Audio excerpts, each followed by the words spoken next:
अब आज का जो हमारा तकनीकी प्रथम सत्र जिसे हम कहेंगे, चारण साहित्य पर शो, जिसे तकनीकी जो हमारा सत्र है, आजादी का अमृत महोत्सव, महर्षि दयानंद सरस्वती का स्वतंत्र संग्राम में मार्गदर्शन, योगदान, विचारण कवियों कवि राजा श्री श्यामल दास जी, श्री कृष्ण सिंह जी बारड़, मनीषी श्री समरदान जी, श्री उमरदान जी लालस एवं श्री फतेहकरण जी उज्ज्वल का योगदान, उस सत्र को हम प्रारंभ करते हैं। आज के सत्र की अध्यक्षता कर रहे हैं मुनि आचार्य श्री सत्यजीत जी। आप मंत्री परोपकारी सभा अजमेर, आपका हार्दिक स्वागत, अभिनंदन एक बार पुनः। अब मैं आज के कार्यक्रम के विषय प्रतिपादन के लिए आमंत्रित करूंगी पद्मश्री डॉक्टर जयप्रकाश जी देवल साहब को। माननीय देवल साहब, आप पधारें और आज का विषय प्रतिपादन प्रस्तुत करें। पद्मश्री सीपी देवल साहब।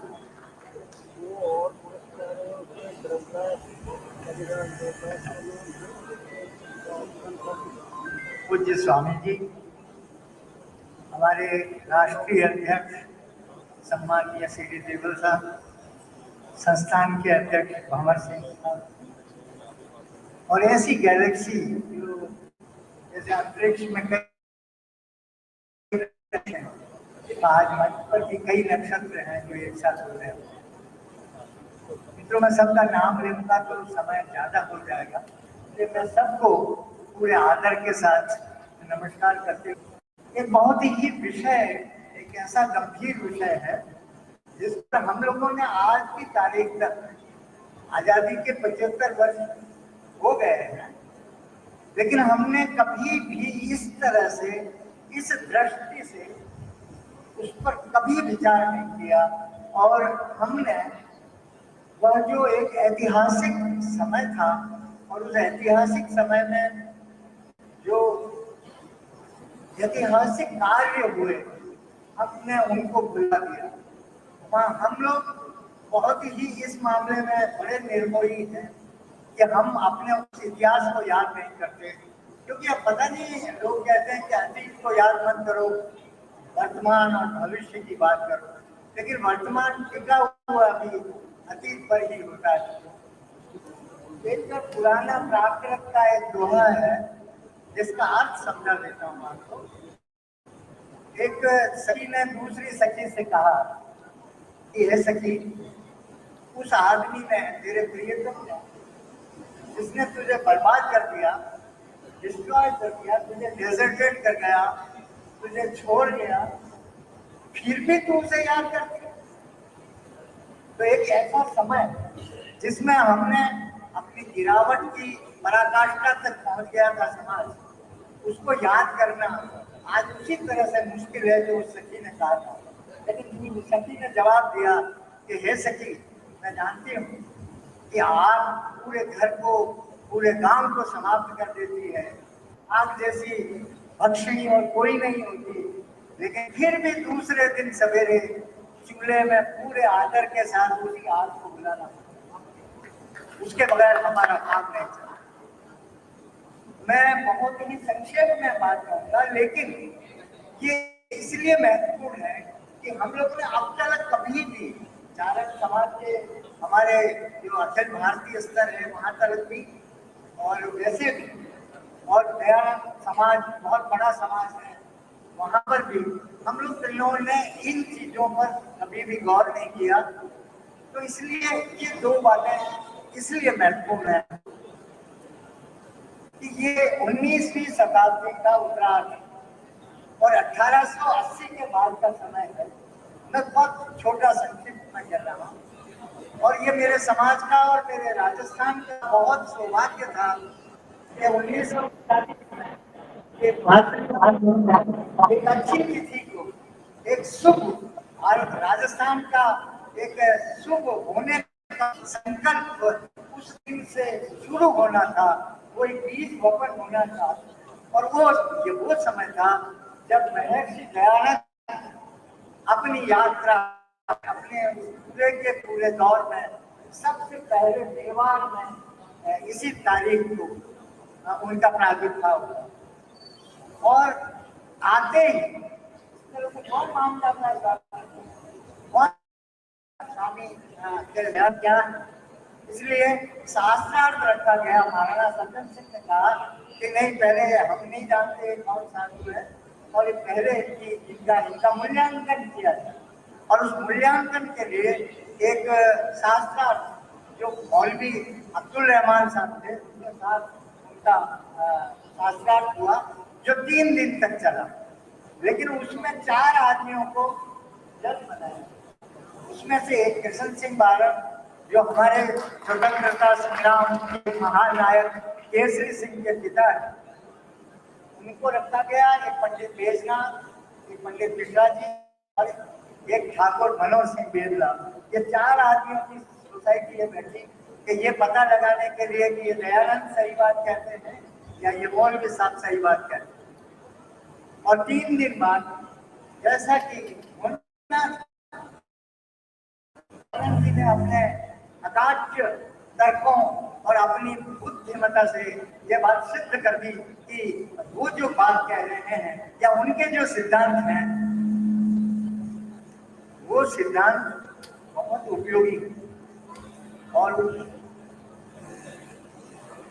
और ये उपयोगी होने का कारण ये था कि ये इस कमेटी का ये जो निर्णय हो गया, उसके बाद दयानंद जी का रास्ता खुल गया, पूरा राजस्थान उनके लिए खुल गया।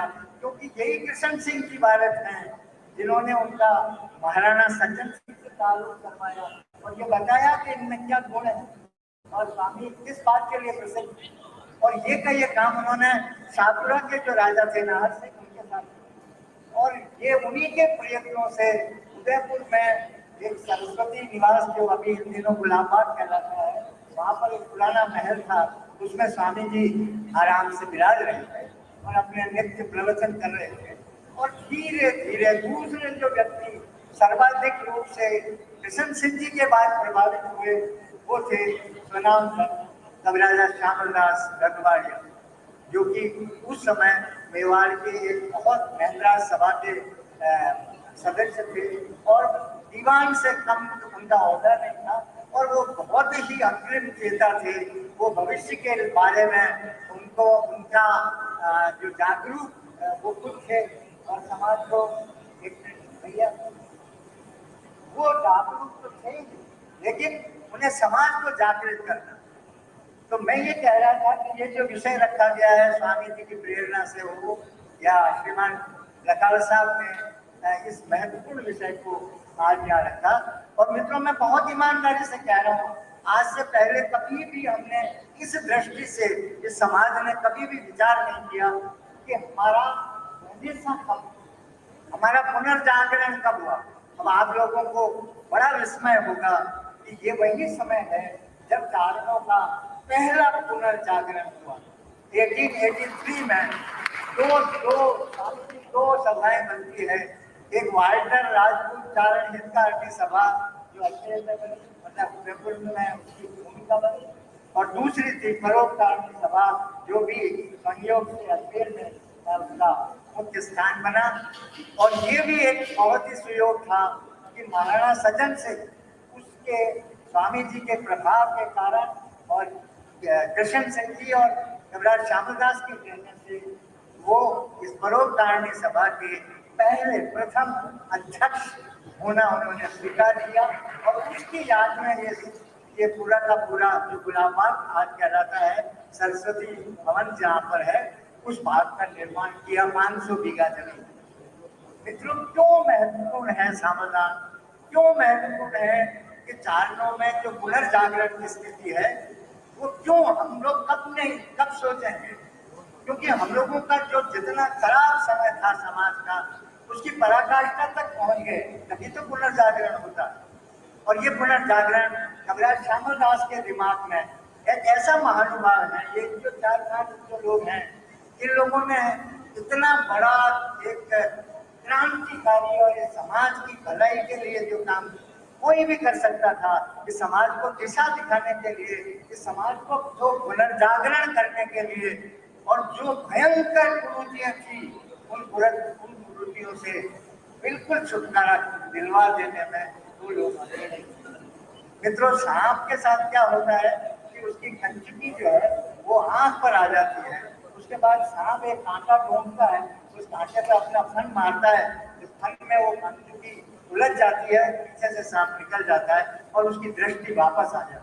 समाज का ठीक यही हालत रामदास और इनके प्रयत्नों से हुआ, क्योंकि उन्होंने कहा कि चारणों में शिक्षा नहीं है तो ये कुछ भी नहीं है।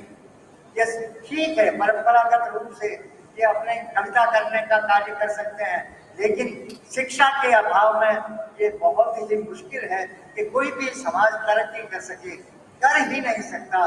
और इसलिए 1883 में ये जो सभा बनी, इस सभा का पहला निर्णय यह था कि समाज में 50% जो राशि आएगी वो राशि जो है वो उसको छोड़कर 30% राशि समाज की विधवाओं के कल्याण के लिए लगाई जाएगी और पहली पाठशाला के लिए 20% राशि वहां रखी गई और चारण पाठशाला नाम से पहला विद्यालय शुरू हुआ और उसमें 3 विद्यार्थी गए और तीनों ही भगवान रामदास के रिश्तेदार थे। एक उनका भतीजा, दूसरा उनका भांजा कृष्ण सिंह बारठ और तीसरा चंडीदान, ये जो अपने उदयपुर के पास में गुजाना, वो भी उनके भांजे थे। उनसे उन्होंने और उस स्कूल के कारण से एक जागृति का एक आभास समाज को हो गया था कि अब हम लोगों को कुछ न कुछ करना चाहिए। लेकिन वो कुछ क्या है, ये सिर्फ कविराज श्यामलदास और कृष्ण सिंह और ये लोग ही बता सकते थे कि आगे समाज को किस दिशा में बढ़ना चाहिए। मैं उन सब बातों को छोड़ता हूँ कि समाज ने बड़ा नेगेटिव रूप से उसका स्वागत किया। एक भी लड़के चारण समाज के, एक भी समाज में से किसी ने अपने लड़के को नहीं भेजा पढ़ने के लिए। हमारे को पढ़ के क्या करना है, हमारा तो जागीर है, हमारा तो क्या करना है, हम तो इस गांव में रहते हैं, हमें पढ़ करके बामन पढ़ेंगे या और कुछ पढ़ेंगे, हमें पढ़ करके क्या करना। कविराज श्यामलदास महाराणा सत्यम सिंह के पास गए और उन्होंने एक ऑर्डर निकलवाया कि मेवाड़ के सारे गांवों में जाओ और जो भी 14 साल का लड़का हो उसको पकड़ के लाओ, जबरन पढ़ाना। तो औरतों ने गांवों में, जब सरकार के आदमी है तो उन्होंने अपने बच्चों को दूसरे गांव में भेज दिया कि हमारे तो बच्चे ही नहीं है। और ये कहते थे कि कविराज जी बहुत चलो बिछुआ करो, हमारे लड़कों से आप हमारा वियोग करवाते हैं, इसलिए तुम्हारा नाश। ये सुभाषित समाज में थी।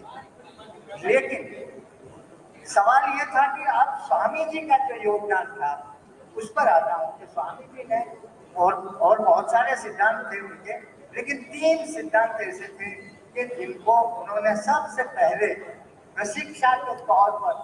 प्रशिक्षण के तौर पर पहली बार मेवाड़ में उन्होंने लागू किया। एक तो स्वामी जी ये चाहते थे कि जो हिंदू समाज है, हमारा सनातन समाज है, ये बहुत बिखरा हुआ समाज है और आज भी है। हम पैगन सोसाइटी है, हमारा एक ईश्वर नहीं है, हमारे हजार नहीं लाखों बल्कि 33 करोड़ देवी देवता है। जरा कल्पना करिए कैसा धर्म है हमारा और कैसा सनातन समाज। स्वामी जी ने पहली बार इसको समझा और इस समझ को तोड़ने के लिए उन्होंने एक काम किया कि वो जो स्वामी जी के जीवन की प्रसिद्ध घटना कही जाती है कि एक चूहे ने मंदिर में प्रवेश करके सारे के सारे देवताओं के सर पर नाचते हुए और वो जो लड्डू थे उनको उतर डाला।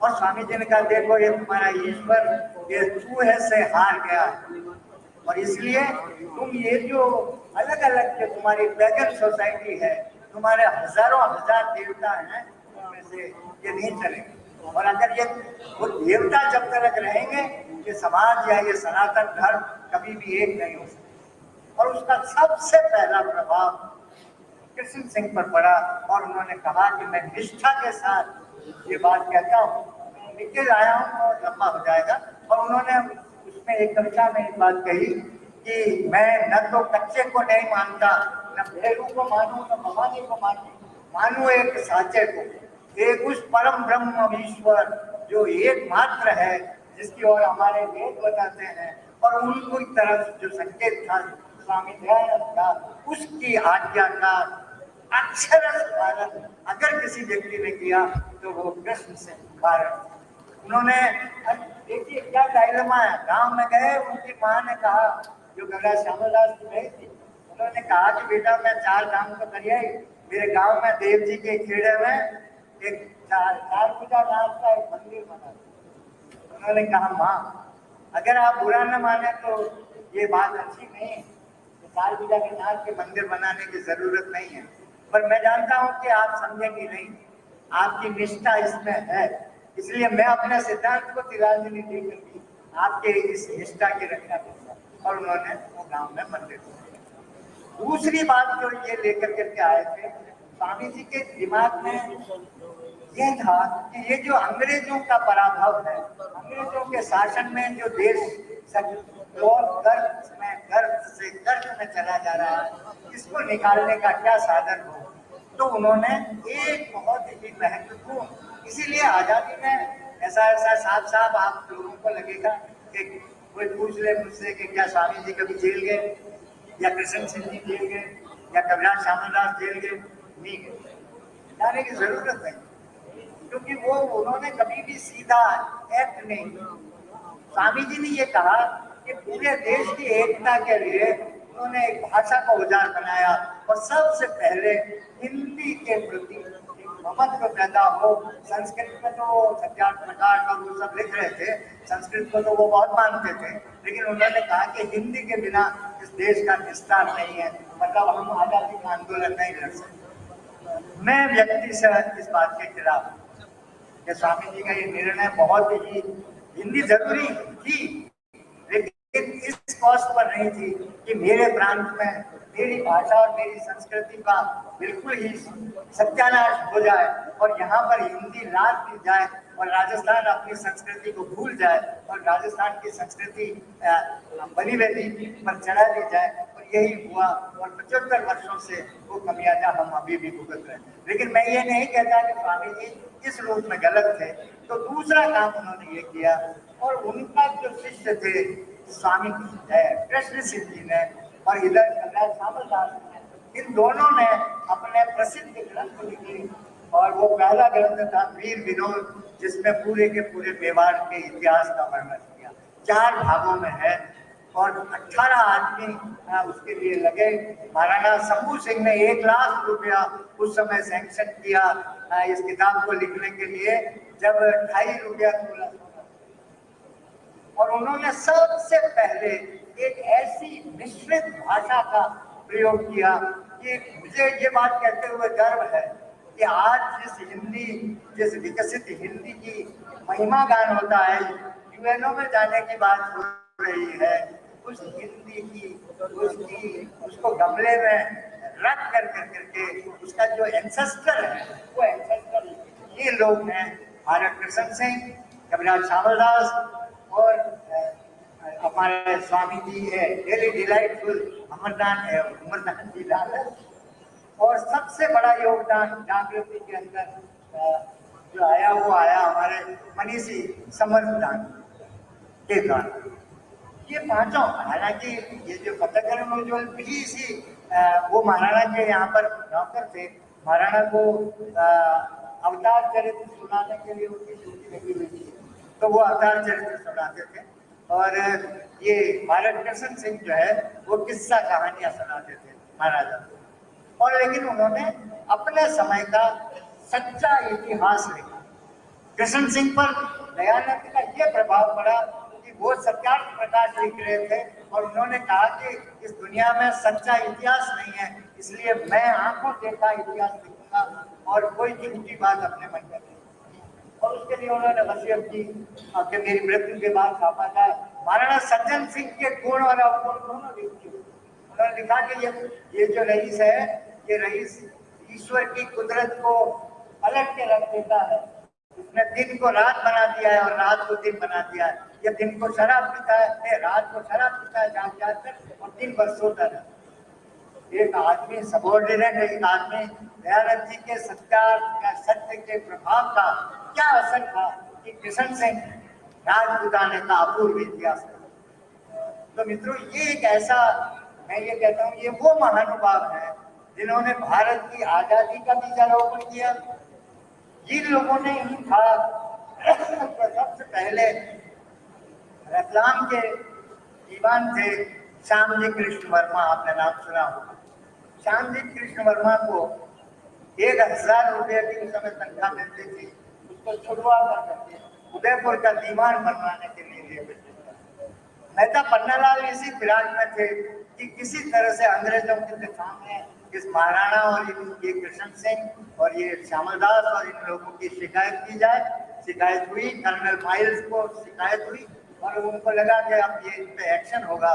तब ये श्यामजी कृष्ण वर्मा को याद किया, वो वाइसराय के पास गए और वाइसराय को जाकर करके ये समझाया कि ये लोग कितना महत्वपूर्ण काम कर रहे हैं और कौन गलत है, सत्य क्या है और झूठ क्या है। तो इसलिए फिर उसके बाद वाइसराय ने चिट्ठी लिखी और कर्नल माइल्स ने इनको यहाँ ला करके और दीवान बना।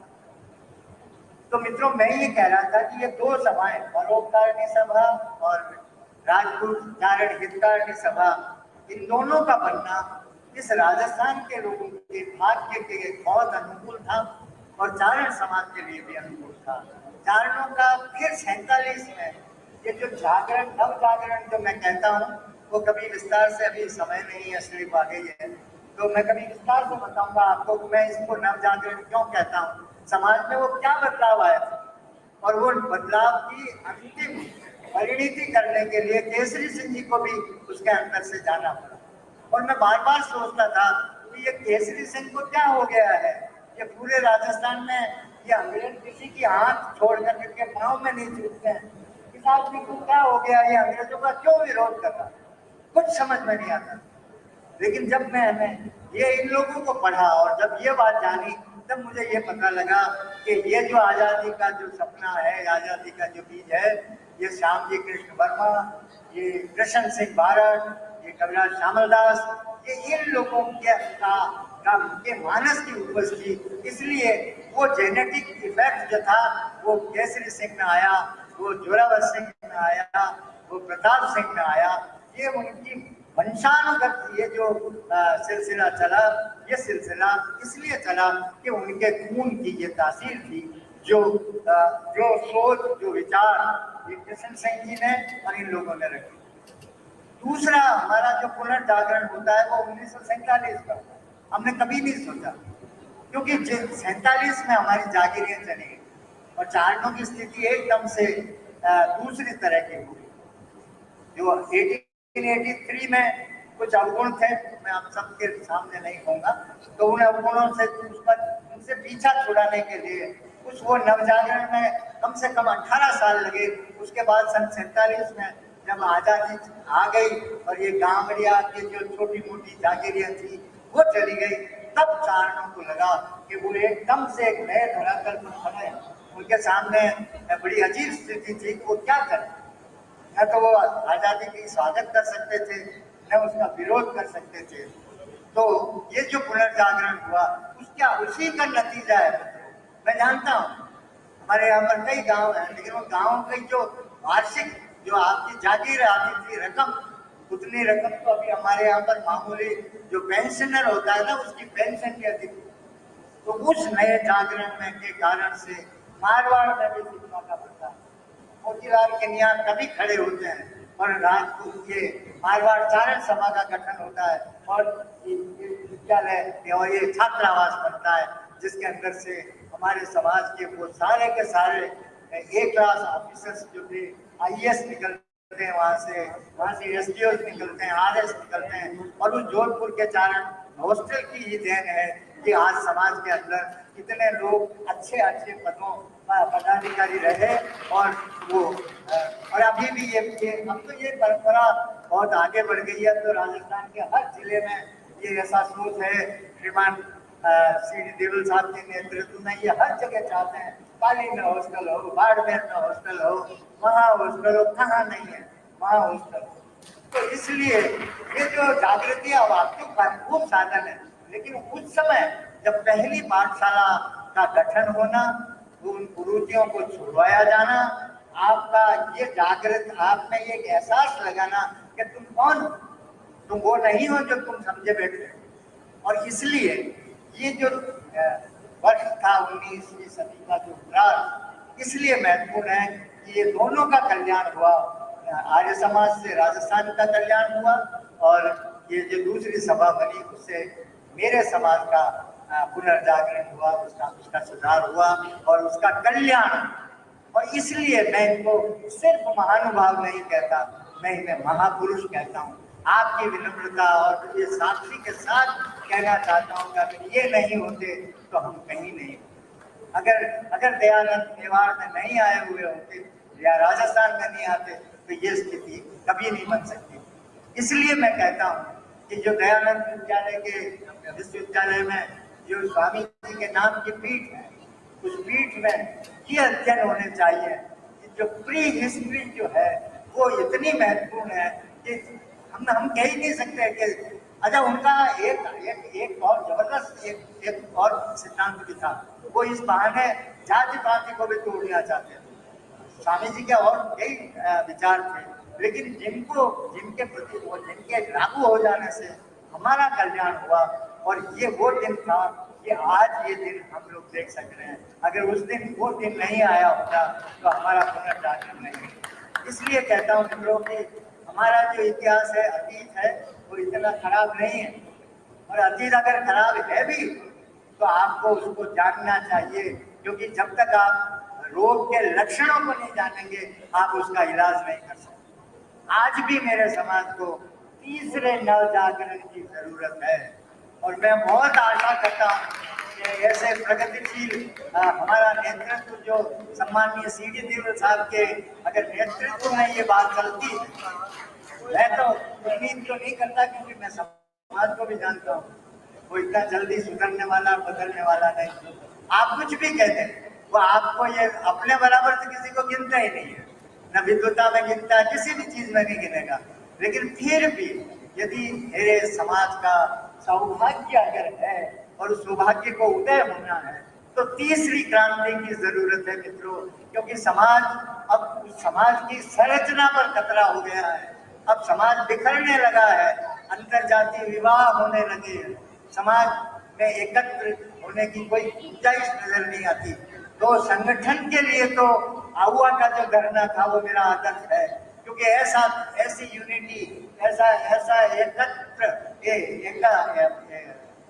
यूनिटी ऐसी कभी मेरे इस पूरे इतिहास में 2000 साल के इतिहास में कहीं नजर नहीं आती कि एक आदमी पर विपदा आई हो और 182 आदमी छुरी मार करके मर जाए और अपनी जागीरों को तोड़ लो। ये होती है यूनिटी। आज तो विवाह में लोग शामिल नहीं होते अपने ईगो के कारण, अपने अहम के कारण। तो इसलिए उसको भी इन्होंने वापस जागृत किया है और ओंकार सिंह जी ने उसकी भी एक मिसाल को भी वापस जारी किया। और एक संभावना और है और वो है मेरी यहाँ की महिलाएं, हम ये जो मर्द जो हैं नाड़ी पूछों वाले, मैं किसी पर आक्षेप नहीं कर रहा हूँ पर मैं उनकी औकात जानता हूँ वो क्या। अगर हमारी महिलाएं नहीं होती और उनमें से भी खास, मैं सती प्रथा का बहुत विरोधी हूँ, पक्षधर नहीं हूँ, लेकिन अपने हक, अपने न्याय और सत्य, इन तीन चीजों के लिए मेरे यहाँ की महिलाओं ने जो जोहर किए हैं, जिनको हम जम्मल कहते हैं, उनके मंदिर बनने चाहिए, उनके स्मारक बनने चाहिए, ताकि हम लोगों को पता हो कि हमारी जो अस्मिता है चारों की, वो चारों की अस्मिता इन औरतों के, उन हमारे स्वराम धन्य स्त्रियों के कारण है। हमारी जो देवियां हैं वो उनके कारण है, वरना हमारे में तो क्या है, माफ करना, हम तो जो है वो मेरे से मत कहलवाइए कि ये चारण समाज में क्या है, क्योंकि मैंने एक भी मर्द को ऐसा जम्मल करते हुए नहीं देखा, सत्य और न्याय के लिए जलते हुए नहीं देखा। ये तो मेरी स्त्रियों की ताकत थी कि उन्होंने ये कर करके दिखा दिया। चाहे चंद्रमा हो या अन्य एक बहुत लंबी श्रृंखला है, ये हमारे गिरधरनाथ जी उस पर एक अच्छी किताब लिख रहे हैं और आप लोगों को भी पढ़ना चाहिए। मैंने रखल जी से भी कहा कि हमने जैसे आहुआ का स्मारक बनाया है वैसा का वैसा स्मारक यहाँ पर भी बनना चाहिए। तो आप देखें अब चल रहा है, महाड़वा में भी चल रहा है, कई जगह की स्थितियाँ चल रही हैं, लेकिन हमारी अस्मिता है क्या? ये बहुत आसान है, हम लोग कह देते हैं कि जब वर्ण था तब हम सब चारण थे, कुछ भी नहीं। हमारी अस्मिता दो रूपों में आती है कि मेरे यहाँ के मर्द सत्य के आग्रह के लिए कटारी पहनते हैं, लोगों को मरवाना तो एक अलग काम है, वो भी सत्य के लिए मरवाते रहे, और हमारी स्त्रियां एक सत्य के लिए और हक और न्याय के लिए जोहर करती हूँ। अपने हाथ से उस चिता को चुनना गुजरात में हुआ, हमारे जैसलमेर में हुआ, बाड़मेर में हुआ, अन्य उदाहरण है जिन पर हम गर्व कर सकते हैं और ये कह सकते हैं। और मुझे तो कोई भी पूछता है कि तुम कौन चारण कौन, मैं कहता हूँ ये आहुआ वाला चारण और मैं ये जम्मर करने वाला था, ये हिंदी वाला। इसलिए मित्रों ये जरूरी इसलिए कह रहा हूँ कि ये जो समय था 19वीं सदी का जो उत्तरार्ध, ये जो आज की जो चर्चा थी उसमें मनीषी समरदान पर मेरे ख्याल नारायण जी बारट आए हैं और वो बहुत उपयुक्त व्यक्ति हैं, वो बोलेंगे शायद, और गिरधरनाथ जी दासोड़ी, डेली डिलाइटफुल उमरदान लालस पर बोलेंगे। इस तरह से अगर मैं एक एक व्यक्ति के बारे में भी ये करें तो हम लोगों को 2 दिन का सेमिनार चाहिए, तभी हम मूल्यांकन कर पाएंगे, तभी हम ये जान पाएंगे कि दयानंद जी की शिक्षा का क्या असर है। हालांकि दयानंद जी के बाद में बड़ी स्थितियां आई, सारे के सारे डीएवी इंस्टीट्यूशंस खड़ी हुई, जिस अंग्रेजी का विरोध किया दयानंद बाबा ने, वो उसी अंग्रेजी का पक्ष लेकर के डीएवी इंस्टीट्यूशंस बनी, दयानंद एंग्लो इंडियन वो स्कूल्स बने, वो एक अलग मसला है। लेकिन मित्रों अंग्रेजी का विरोध करने का, अंग्रेजों का विरोध करने का शुभ विचार वो भी मेरे इस राजस्थान की धरती पर पैदा हुआ, इस बात का मुझे गर्व है। पूरे भारत की 23 भाषाओं में ऐसी कोई भाषा नहीं है, बांग्ला भाषा भी नहीं है, जिस भाषा के अंदर आजादी का ऐसा आह्वान हो और अंग्रेजों का विरोध हो। 1804 में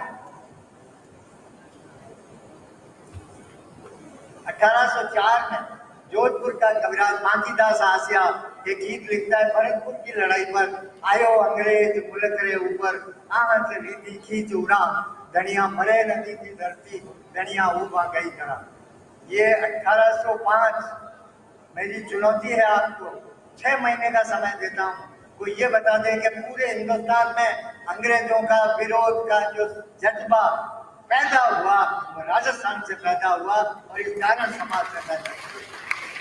ये वही सपना है जो बाद में इन महापुरुषों ने देखा है।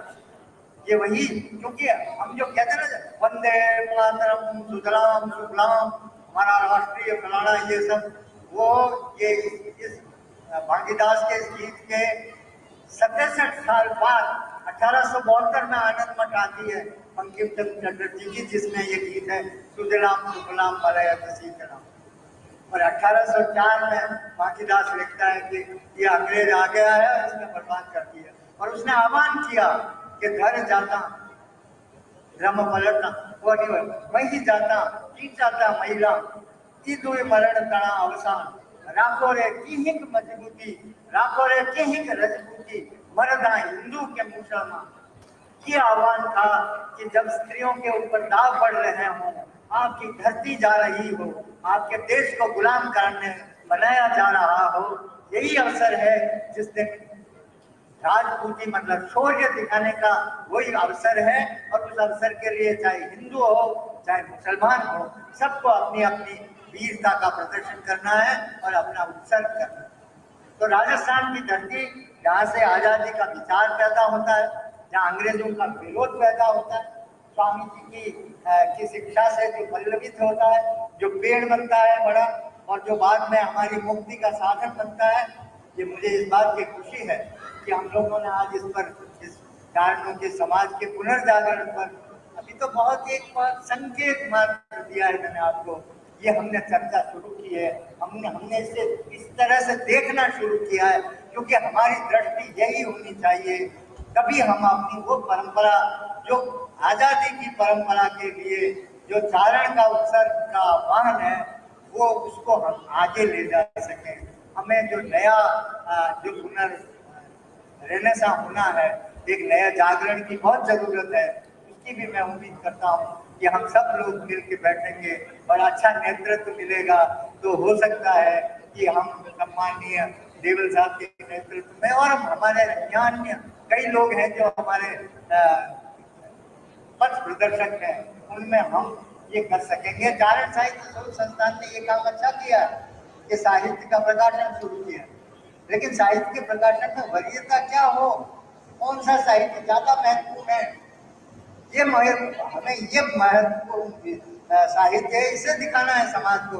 कि जरा ये देख लीजिए, ये आजादी कोई खाली महात्मा गांधी और पहले 1857 की क्रांति से नहीं हो गया है। ये सब इसमें कई लोगों का योगदान है, और उसमें कई स्वामियों का योगदान है, आर्य समाज का बहुत बड़ा योगदान है, और इस समाज का भी, मेरा समाज का भी बहुत बड़ा योगदान है। इसलिए हम लोगों को ये अध्ययन करने की जरूरत है। वो सारी की सारी पांडुलिपियां, कुछ पांडुलिपियां परोपकारिणी सभा में अभी भी रखी हैं। कृष्ण सिंह भारत का एक सिंगल का कोर्स की पांडुलिपि वहां रखी है। मनीषी समरदान के सारे खत खतूत कागज वगैरह, वो सब सारे के सारे आर्य समाज में यहाँ रखे हुए हैं, क्योंकि उन्होंने वो आज मुंशी हो गए थे।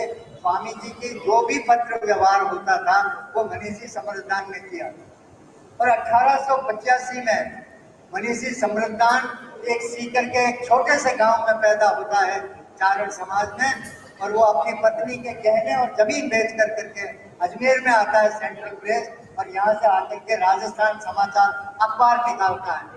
उनके कहने से, उनकी प्रेरणा से यहाँ पर प्रेस बनती। उदयपुर में भी जो प्रेस बनी थी सज्जन यंत्रालय, वो इन्हीं लोगों के कारण से बनी थी। अजमेर में भी ये जो प्रेस बनी, राजस्थान यंत्रालय जो बना, वो मनीषी समरदान में अपने सब कुछ बर्बाद कर करके, अंत में वो बर्बाद भी हो गए थे, लेकिन उनके योगदान जो पत्रकारिता के अंदर भी हमारे समाज में ये अगुवाई ली, ये आप देख लें। और उनके ऊपर भी स्वामी जी का बहुत प्रभाव था। वो अपने राजस्थान समाचार के उनके एडिटोरियल अगर हम उस समय का पढ़ें तो हम लोगों को बिल्कुल पता लग जाता है कि वो किस दिशा में, इस अखबार की जरूरत क्यों है, इस अखबार से वो क्या करना चाहते हैं। ये सब बातें आपको आज ये अध्ययन की जरूरत है, तो ये सब कुछ आपको मिल सकता है। ऐसे कई नवरत्न हैं, ये तो मैंने आपको कुछ नगीने दिखाए हैं कि ये देखिए इनकी चमक क्या है। तो मैं ये कह रहा था कि इस तरह के जो सेमिनार, इन पर बहुत गंभीरता से ऐसी संगोष्ठियां होनी चाहिए, और एक अकेला आदमी का बस की बात नहीं है। हम सब लोगों को इस तरह की संगोष्ठियों में, परिचर्चा में संवाद होना चाहिए, और ताकि हम जान सके कि हमारा जो पास्ट था, हमारा अतीत था, वो क्या था, हम आज क्या हैं, और हमें क्या होना चाहिए। ये दिशा सिर्फ इतिहास दे सकता है और नहीं दे सकता। इसलिए समाज को या चारण संस्थान को या जब भी परोपकारिणी सभा को भी चाहिए कि इस तरह की संगोष्ठियों पर आयोजन करें। मैंने आपका थोड़ा सा समय अधिक ले लिया, माफ करिएगा संचालक जी, और मैं इस बात के लिए बोलना चाहता हूँ कि मैंने आपकी भ्रष्टता की और आपके कानून को तोड़ा, लेकिन मुझे कुछ बातें करनी थी। धन्यवाद आपको।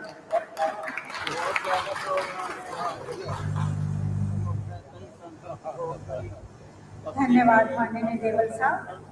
अब आज के कार्यक्रम के विशिष्ट वक्ता श्री नारायण जी बादल साहब से आग्रह करूंगी कि आप पधारें और मनीषी समरदान जी पर अपना वक्तव्य प्रस्तुत करें। माननीय नारायण जी बादल साहब।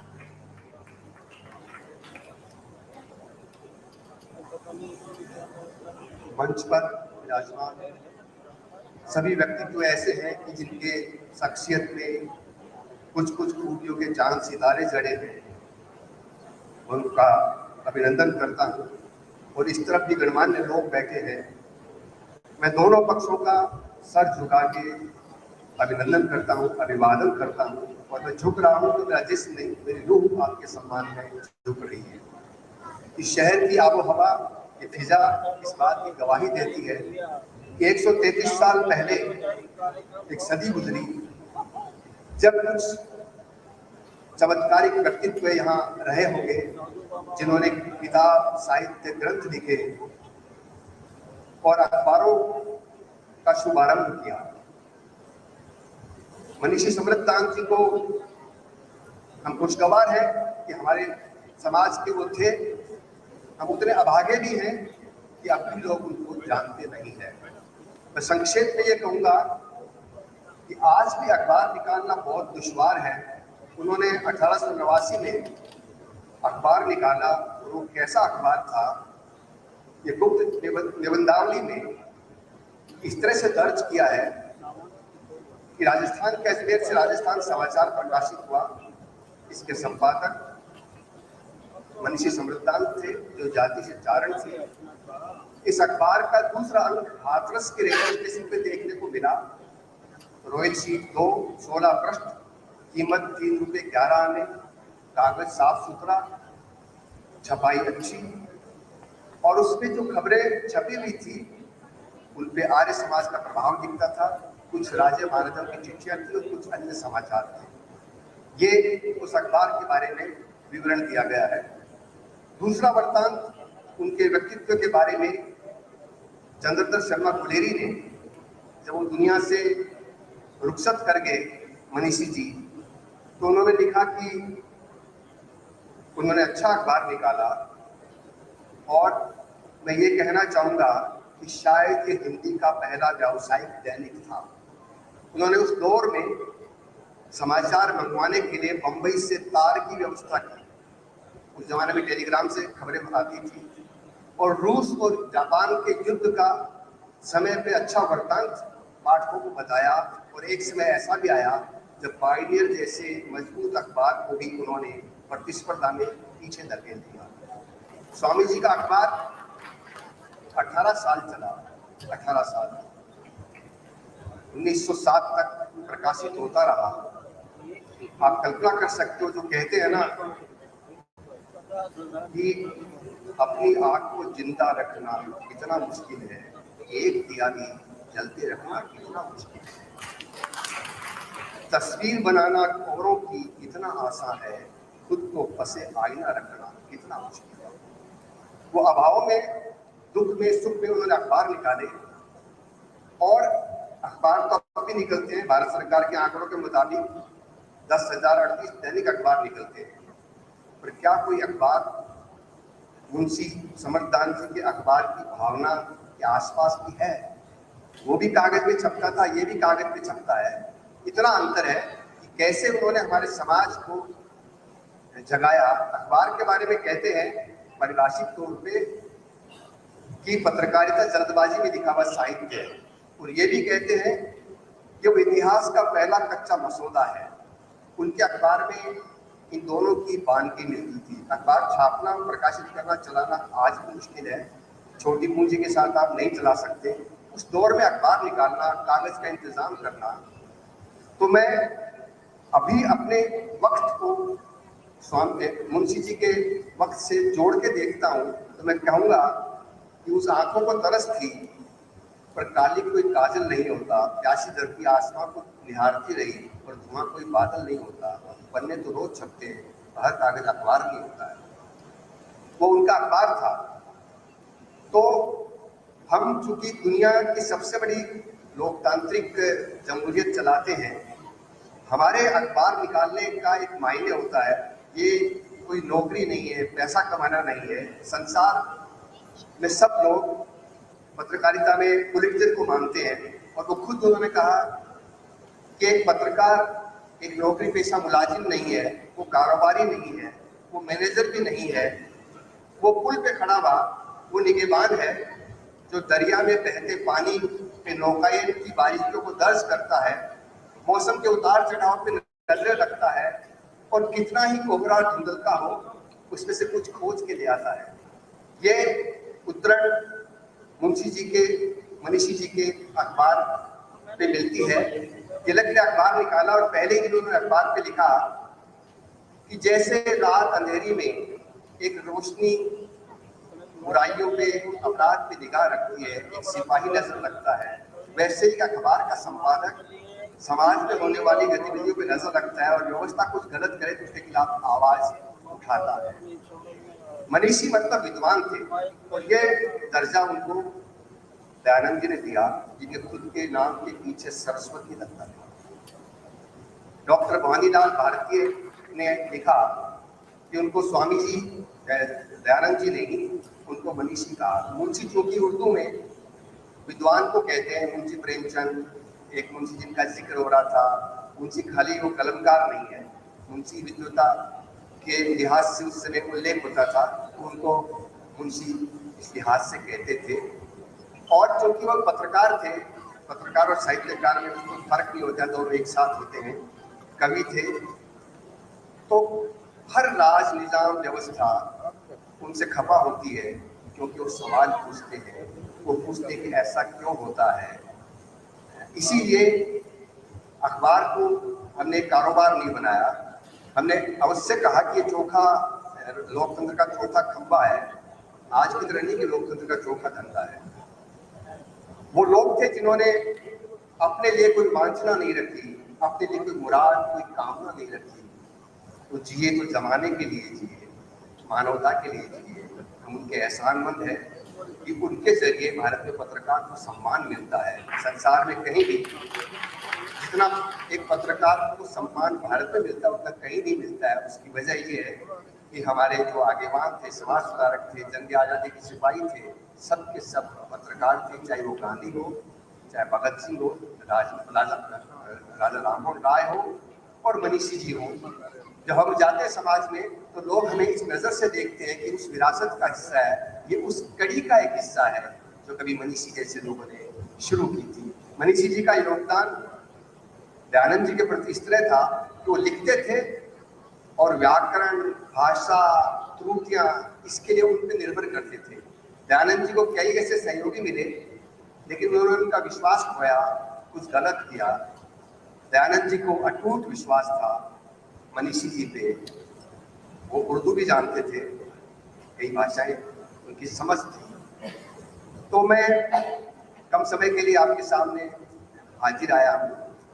इतना ही कहूँगा कि जो समाज अपने पुरखों की कीर्ति को भूल जाता है उस समाज का उद्धार और उत्थान नहीं होता है। ये खुदगर्जी होगी, एहसान फरामोशी होगी। मैं ये कहूँगा कि किसी राजा का महल अंधेरे में डूबा मिल सकता है, लेकिन मनीषी समर्थदान की कीर्ति की झोंपड़ी पे सांझ ढले कोई पुण्य का दिया अवश्य जलता मिलेगा। शुक्रिया।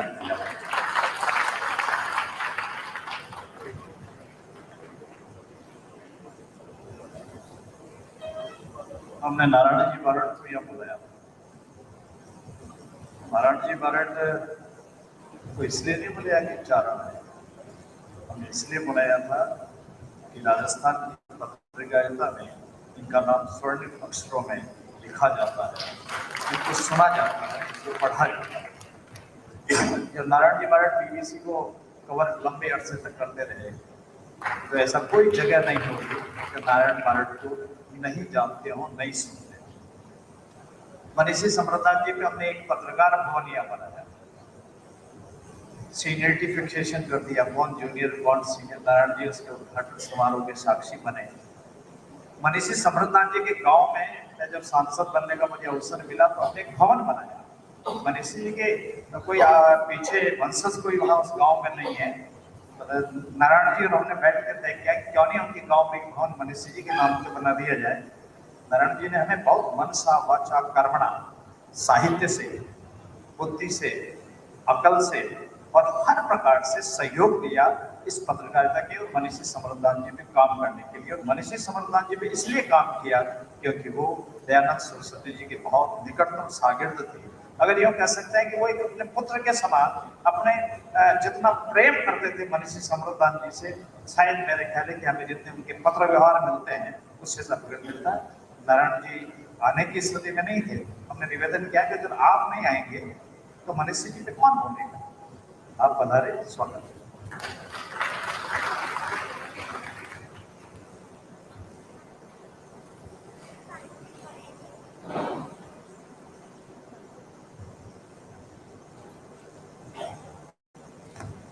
धन्यवाद श्री नारायण जी बालक साहब। अब मैं आमंत्रित करना चाहूँगी गिरदादान जी रत्नू साहब को। आप पधारें और उमरदान जी लालस पर अपना वक्तव्य प्रस्तुत करें। श्री गिरदादान जी रत्नू।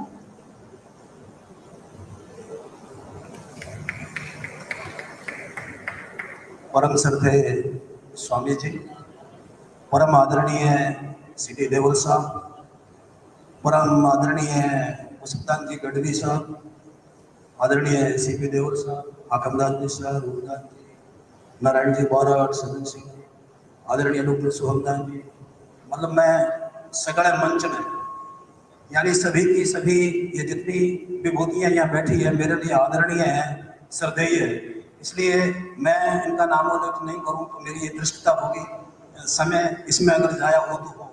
मैं आदरणीय देव लखा साहब का हृदय से आभारी हूँ कि आपने मुझे उमरदान जी लालच पर अपनी संक्षेप में बात कहने का ये जो सुबह अवसर प्रदान किया, आप सबसे मुखातिब होने का, आप सबसे आप तक मेरी बात पहुंचाने का जो ये सुबह अवसर दिया उसके लिए भी मैं हृदय से आभारी हूँ। उमरदान जी लालच की जब हम बात करते हैं तो उससे पहले मैं एक कवि केसरी सिंह जी बारट का पढ़ना चाहूँगा। अभी हमने जो पूर्व वक्ताओं को सुना और राजस्थानी में कहावत है कि बाबूजी जीवियां पचठी आ रहे, यानी मेरे पास आगे बोलने के लिए कुछ बचा नहीं है। इन दोनों मनीषियों ने जो कुछ कहना था सभी विभूतियों के बारे में बहुत शानदार तरीके से उन्होंने बताया। क्योंकि मुझे आदेश हुआ तो मैं केवल उस आदेश की पालना कर रहा हूँ और मैं केसरी सिंह जी का एक कविता पढ़ रहा हूँ कि चारण होता क्या है, चारण की परिभाषा क्या है, चारण को हम किस रूप में जान सकते हैं। तो उन्होंने जो परिभाषा दी कि चारण वही है जो स्वतंत्रता का उपासक हो और वाणी का वरद पुत्र जाने सत्य तत्व को, अभय अडोल अवलंब निज शक्ति पर और लोगन को देत पाठ व्यापक समत्व को, साहस की ज्वाला फूक मुर्दे जगाई दे, नाशवान देह दे खरीदे अमरत्व को। अभी सीपी देवल साहब होता है कि किस तरीके से उन्होंने तागा किया, किस तरीके से उन्होंने जबर किया, तो उन्होंने उस देह को नाशवान माना और नाशवान देह को देके संसार में अमरत्व को उन्होंने प्रदान किया। और देवकर्णी पाठ ने लिखा है कि मर सका न मर सके राज ऋषि अमर रहा, कि ऐसी जो विभूतियां थी वो न तो मरे हैं न मर सकेंगे। तो नाशवान देह दे खरीदे अमरत्व को, वीर ऋष निर्जर वो आय बिथराय स्वयं न्याय के दिखाई दे मरण महत्व को, कि मरने का महत्व क्या है। और जिन जिन लोगों ने मरने का महत्व जाना और चारणों के कहने से जिन जिन लोगों ने मरण का वर्ण किया वो आज भी हमारे लिए श्रद्धेय है, आज भी हमारे लिए आदरणीय है। उमरदान जी लालच डाढरवाला गांव के थे और डाढरवाला गांव मेरे गांव दासोड़ी के एकदम पास में, उनका ससुराल भी मेरे गांव था, वो वही उनका ससुराल था। और जब उनके वंश परंपरा की मैं बात करूं, हालांकि उन दयानंद जी के प्रभाव से उन्होंने आर्य धर्म में, आर्य समाज में वो दीक्षित हो गए थे, आर्य समाज की उन्होंने शिक्षाओं का व्यापक प्रचार प्रसार किया।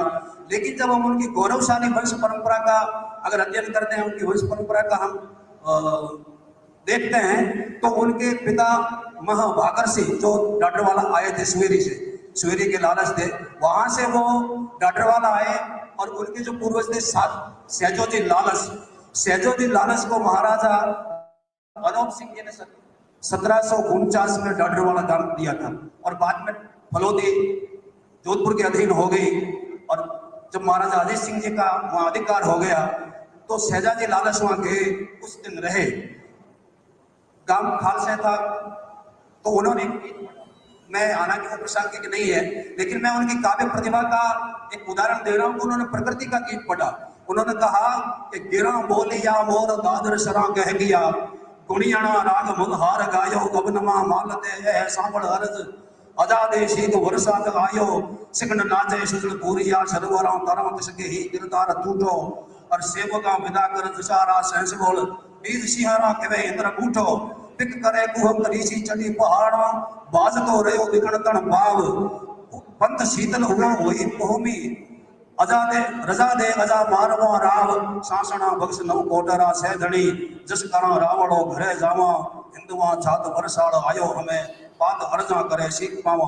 कि वर्षा की मौसम आ गई है और आप मुझे सीख दीजिए। तो उन्होंने कहा आपको कौन रोक रहा है, आप जाइए। उन्होंने कहाँ जाए, मेरे तो पगड़ की खोलने का भी स्थान नहीं है। तो उन्होंने फिर वो डॉक्टर वाला उन्हें वापिस इनायत किया। उनके वंश परंपरा आगे जाके मेघराज जी में, और मेघराज जी भी सत्याग्रही थे। वो भी उनका भी एक लंबा चौड़ा किस्सा मैं यहाँ नहीं बोलूंगा। वो चिले की जो हुई, उनका एक जाट उनके लिए उन्होंने बलिदान किया, उन्होंने उन पर स्मारक भी बनाया डाटवाड़े में। और मेघराज जी के बेटे हुए बक्सी राम जी लालस, और बक्सी राम जी लालस 8 भाषाओं के जानकार थे, 8 भाषा विज्ञ थे वो।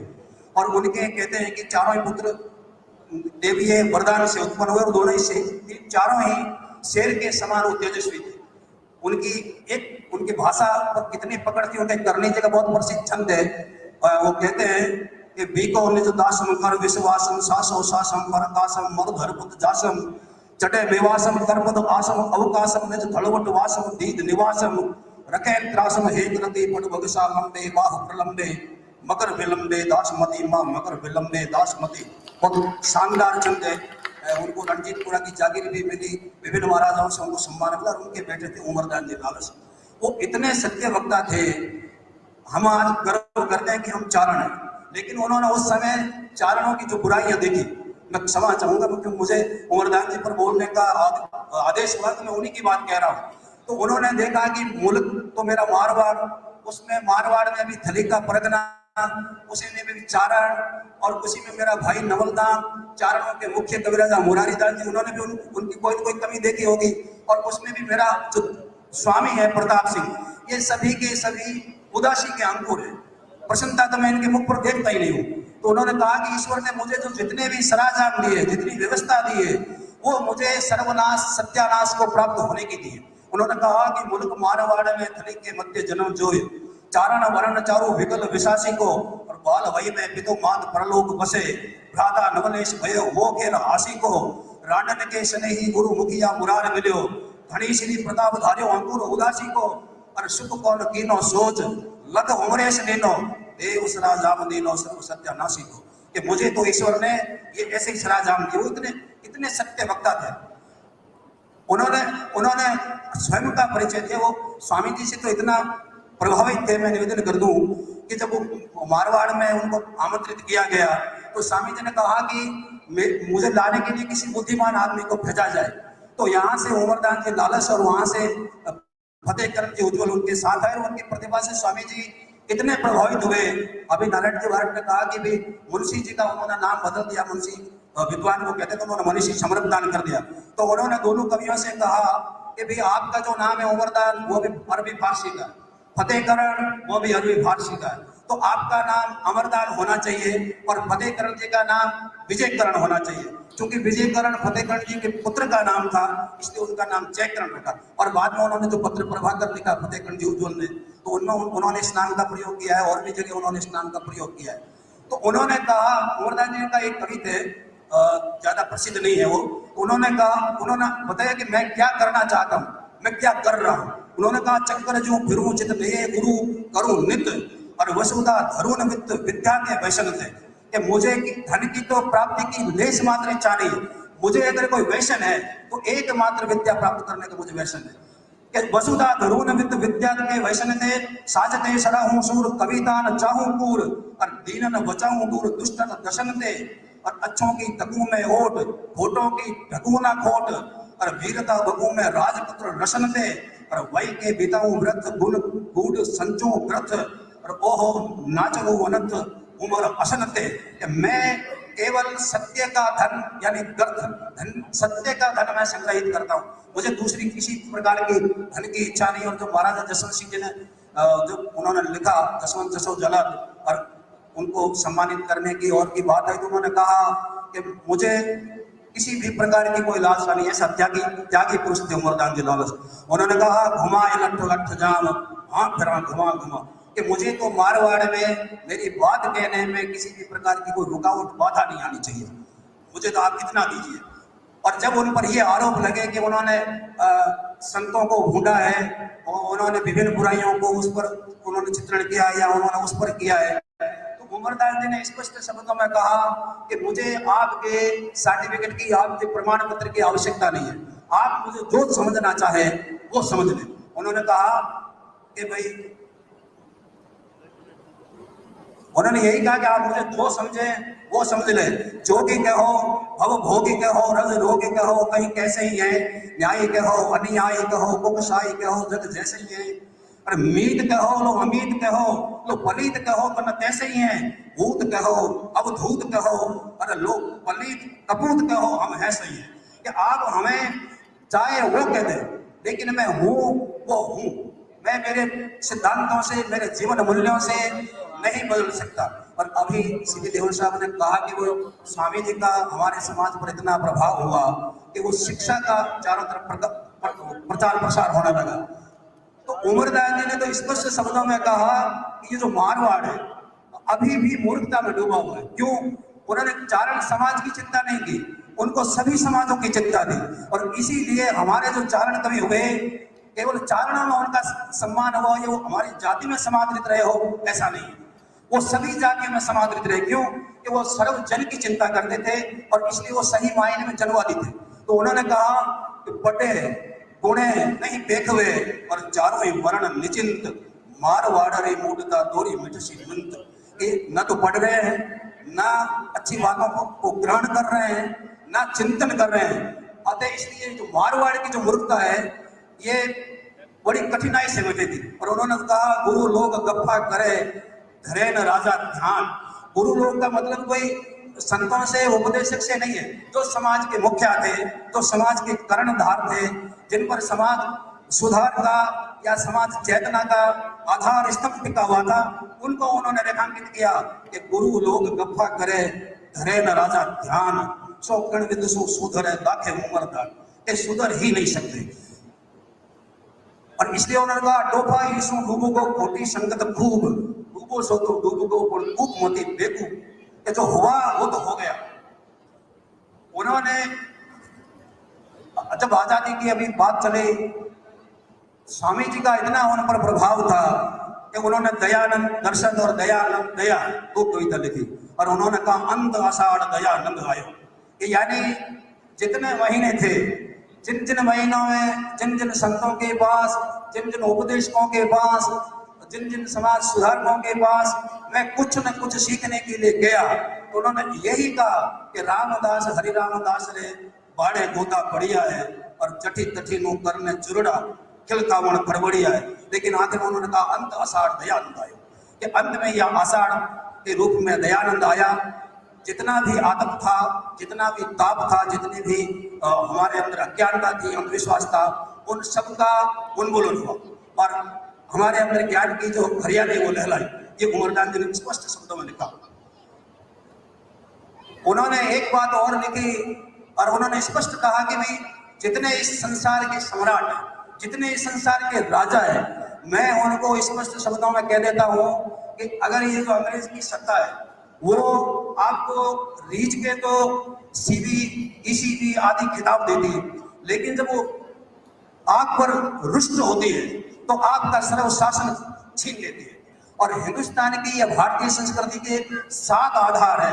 उन्होंने कहा 7 से, उन्होंने कहा सूर यानी सत्यवाद, जो सत्यवादी है वो सुरभि यानी गाय, स्वतंत्रता, सुदृढ़ और साहस, ये हमारे भारतीय संस्कृति के 7 आधार स्तंभ है।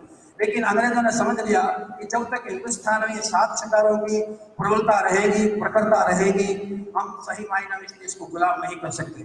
तो उन्होंने उसी 7 शिकारों को डकारा, यानी डाकन के रूप में उन्होंने डकार दिया। और डाकन के कांटे का कोई मंत्र भी नहीं होता।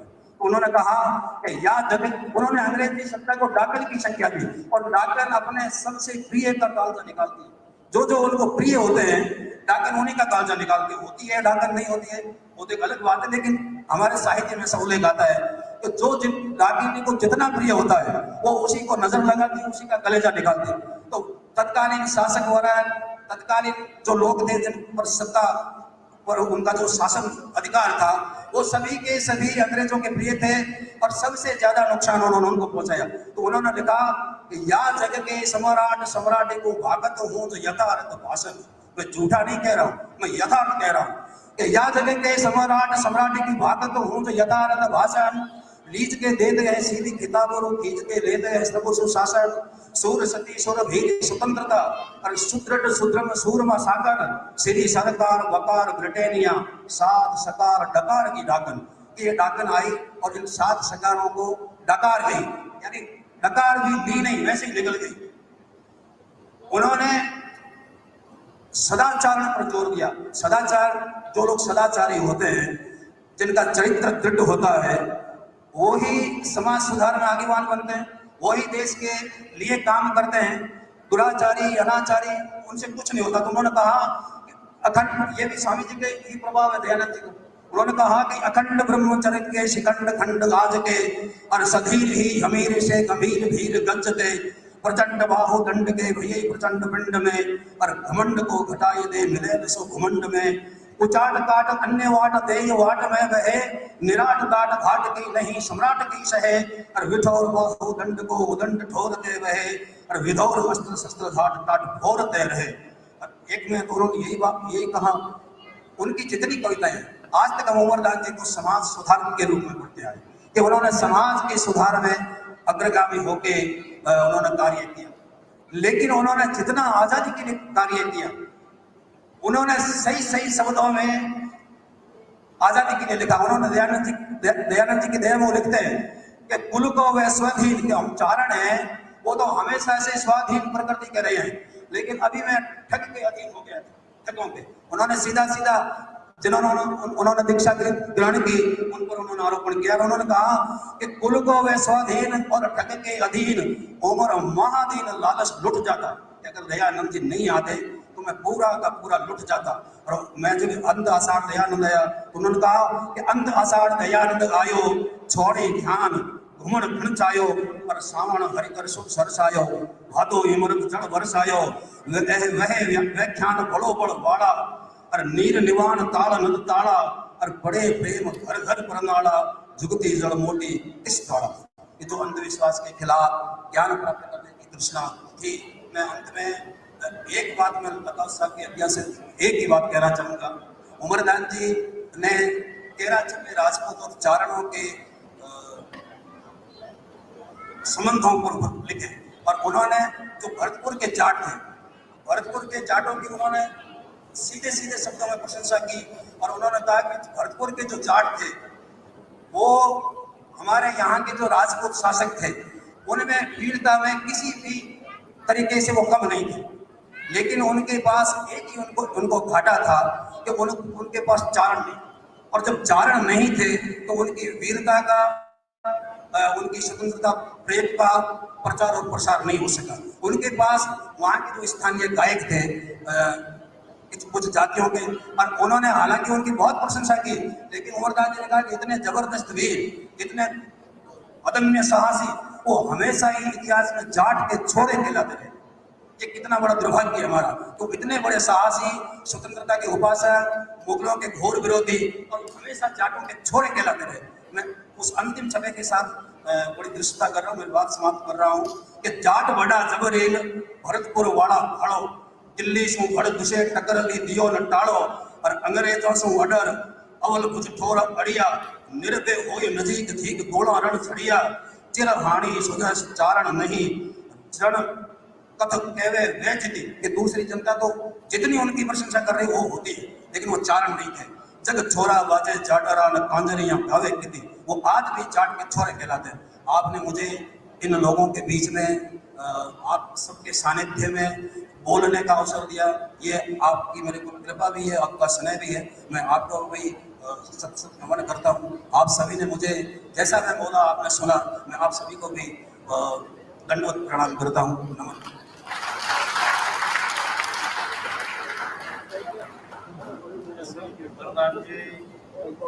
बेंगल के राजस्थान के अधिकृत सर्वश्रेष्ठ सब प्रभावी कवि है, लेखक है। हमें आने वाला कल का जो भविष्य निकल का दिखता है, उसमें गिरधर दास जी एक नक्षत्र की तरह दिखते हैं। इसलिए इनके बिना कोई चारण सम्मेलन ठीक से नहीं हो सकता, कोई कार्यक्रम भी नहीं हो सकता। और इसलिए हम जनवरी माह में डॉक्टर शक्तिदास जी कविया का जो हमको ग्रंथालय मिला, उसके बाद जो हमें लगभग से 1.5-2 लाख रुपए की आय भी हुई है, और हम जनवरी महीने में प्रयास करेंगे माननीय अध्यक्ष जी और सब तिथि तय करके हम एक डिंगल समारोह प्रतिवर्ष अजमेर में डिंगल साहित्य समारोह करेंगे। गिरधर दास जी केवल आपके लिए, हम मानते हैं ये जितने कवि यहाँ बैठे हैं हम जनवरी और फरवरी के बीच में कोई तिथि विधि तय करके और प्रतिवर्ष अजमेर के अंदर डिंगल साहित्य समारोह का आयोजन पृथक से करेंगे, ताकि डिंगल की कवियों को भी हम सुन सकें, डिंगल को समझ सकें, डिंगल के इतिहास को समझ सकें। आज मुनि जी आप हमारे बीच में पधारे, मुझे कहते हुए बहुत प्रसन्नता है कि 1983 में माननीय देवल साहब अपन ने यहाँ सम्मेलन किया। अजमेर में जब सम्मेलन अखिल भारतीय चारण सभा का हुआ था, तो हमने महर्षि दयानंद सरस्वती जी की परोपकारिणी सभा का जो ऋषि उद्यान है, हमने उसी में अपना सम्मेलन किया था और वहीं से हमने संकल्प लिया था कि अजमेर में हम एक चारण साहित्य शोध संस्थान बनाएंगे। हमने वहीं से उस संकल्प को लेकर के और ये चारण साहित्य शोध संस्थान का निर्माण तो प्रारंभ किया था। परंतु पिछले दिनों जब आपसे मिलना हुआ, आपका बाद में आपके वहाँ मैं भी हाजिर हुआ, माननीय चंद्रप्रकाश जी देवल भी यहाँ थे उस दिन। मैं निश्चित रूप से कह सकता हूँ कि महर्षि दयानंद सरस्वती जी के विचार, मुझे अनेक जगह काम करने का मौका मिला, मानगढ़ आदिवासियों में मैंने काम किया, स्मारकों का, पैनोरमा का, वो भी महर्षि दयानंद सरस्वती जी का प्रभाव था आज़ादी की लड़ाई में, उनके नव जागरण का और अंग्रेजों के खिलाफ खड़े होने का। मैं आज इस पूरे समाज की ओर से, माननीय अध्यक्ष जी, आप संस्थान के अध्यक्ष बैठे हैं, आप सब विद्वान लोग बैठे हैं, हम ये चाहते हैं मन से, वचन से, कर्म से कि हम महर्षि दयानंद सरस्वती जी के उत्तराधिकारी जो संस्था है परोपकारिणी सभा, उसके साथ कंधे से कंधा मिलाकर, हाथ से हाथ मिलाकर, मन से मन मिलाकर, लेखनी से हमारी कलम मिलाकर हम काम करना चाहते हैं देश के हित में, राष्ट्र के हित में। हम चाहते हैं इस नव जागरण के युग में चारण पीछे न रहे। इस सब में गुजरात के विद्वान भी आज हमारे बीच में आए, स्वामी जी का भी हमको मार्गदर्शन मिलेगा। परंतु मेरा आपसे एक निवेदन है कि इस समारोह का जो मुख्य कार्यक्रम है वह 2 बजे बाद है, जिसमें हमारे PhD स्कॉलर्स गुजरात से आए हैं, राजस्थान के विभिन्न विश्वविद्यालयों से आए हैं, हमारे 2 विश्वविद्यालय के कुलपति और वर्तमान अपेक्षा यूनिवर्सिटी के छंगानी साहब कुलपति जी आए हैं। हम उनका सम्मान करेंगे, तब ये साहित्य संस्थान अपने दायित्व की ओर बढ़ने का एक छोटा सा उपक्रम करेगा। इसलिए वो दायित्व बोध का कार्यक्रम, आप में से कोई भी व्यक्ति भोजन के तुरंत बाद यहाँ आए, कोई भी जाएंगे नहीं। संस्थान का वह एक ऐसा कार्यक्रम है जो हमारे दायित्व बोध कराने वाला कार्यक्रम है, हमारी कर्तव्य की पूर्ति का कार्यक्रम है। जिन्होंने हमारे विद्वानों पे PhD का काम किया, और यदि हम उनका अभिनंदन न करें तो काय के चारण है, किस बात के चारण? इसलिए एक वो कार्यक्रम बाद में होगा।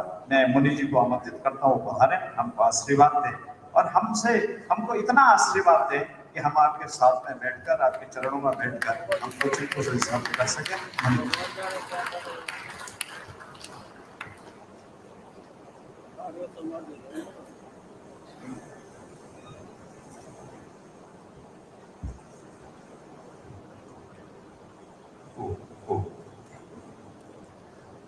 एक बार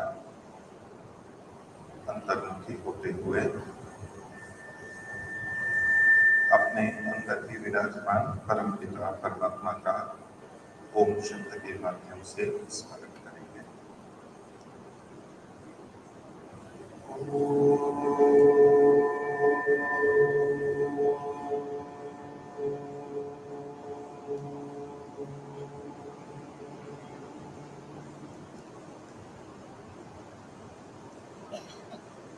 चारण शोध संस्थान के द्वारा आयोजित इस समारोह में